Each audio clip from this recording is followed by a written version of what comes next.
tried to find a place to get down. Families are recovering after storms ripped through their homes last night. Missouri prosecutors want public safety and misconduct as top priorities. And the University of Missouri looks to tackle mental health with a new student fee. KOMU 8 News at 6 starts now.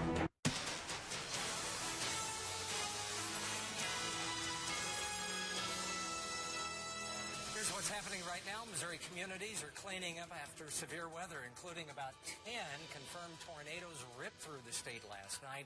Good evening, everyone. I'm Jim Reek. And I'm Brittany Pieper. While we only received strong winds in the northern parts of Missouri, the National Weather Service confirmed a tornado in Max Creek. KOMU 8's Desiree Evans is there with an update on the damage. As I was driving down here earlier today, I had no idea what to expect, and once I got here, it was absolutely overwhelming. Reporting live in Max Creek, Desiree Evans, KOMU 8 News. Just outside of Macon, Missouri, community members gathered at a school in Shelby County to see the damage from last night. The high winds moved a big grain silo into the school's front parking lot. The storm also tore up the baseball and football stadium, scattering debris everywhere. It's tough because I know we put a lot of time in this, but also that the kids, we're starting spring sports with the baseball team, the track team, and now we're missing our high jump, our pole vault pits. Our baseball team's not going to be able to get on this field probably this season, I would say. Classes were canceled at South Shelby today. There's no word yet on the damage amount. The strongest tornado last night in Missouri was just east of the Kansas City metro area. Take a look. We've got a map where the tornadoes touched down.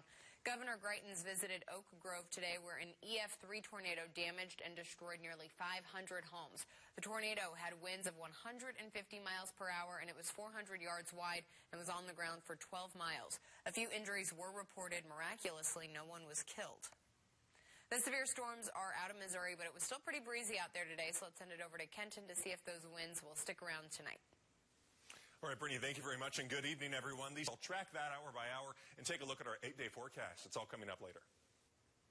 Police are investigating the death of 2 men after they were found shot in Ferguson last night.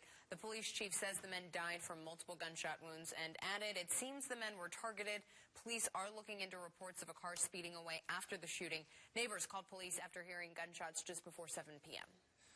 Columbia police arrested a woman for robbery after they say she tried to steal another woman's purse at Walgreens. The suspect, Samantha Doty, hit the victim several times before running off. Doty is being held in the Boone County Jail. A group of prosecuting attorneys is taking a closer look at improving public safety. The Missouri Association of Prosecuting Attorneys is addressing policy issues and pending laws. KOMU 8 Shanna Grove went to the news conference and has more on what it means for the entire state. I met with state-elected prosecutors who gathered in the Capitol today to discuss their agenda and legislative priorities, including several bills. Their goal is to support bills that improve safety and hold officials accountable. They also hope to debunk myths about Missouri's prisons. The few people she told her story to didn't believe her and didn't do anything to help her. Missouri. Reporting in the studio, Shanna Grove, KOMU 8 News. Still mainly in the 40s until the middle of it. We're at 60 by next Wednesday.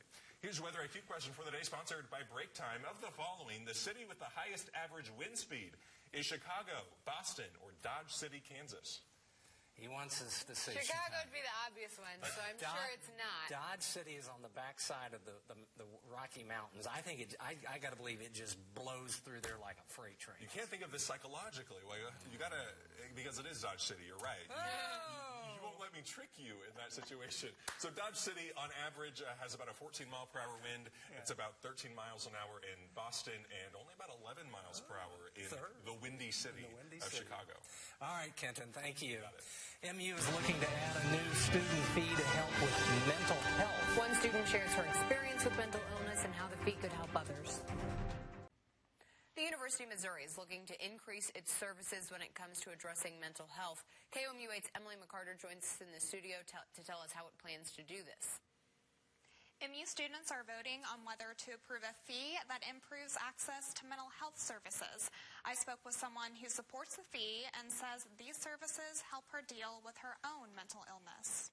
Jessica Solke has struggled with anxiety and depression most of her life. Reporting in the studio, Emily McCarter, KOMU 8 News. Starting July 1st, MU students might have to pay more for their health coverage. The university's Student Health Center says it will start billing for visits this summer. MU says the current fee no longer supports the services provided. Students will be able to use insurance plans since the health center has joined most major insurance networks.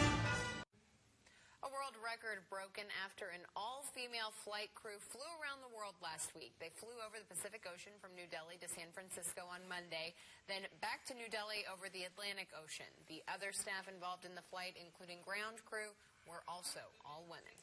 Coming up on KOMU 8 News at 10, the Target 8 team continues to investigate Columbia businesses operating without a license. We'll show you what happened when we confronted one state business not meeting license expectations. Join us for KOMU 8 News at 10.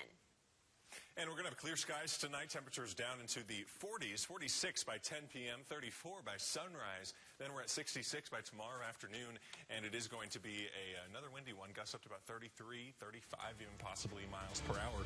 Slight chance for rain as we head into the end of Thursday. Otherwise, we're cooler to end the week. A lot cooler. Yes, especially by Saturday. That's our time for now. Thanks for joining us. Have a great night.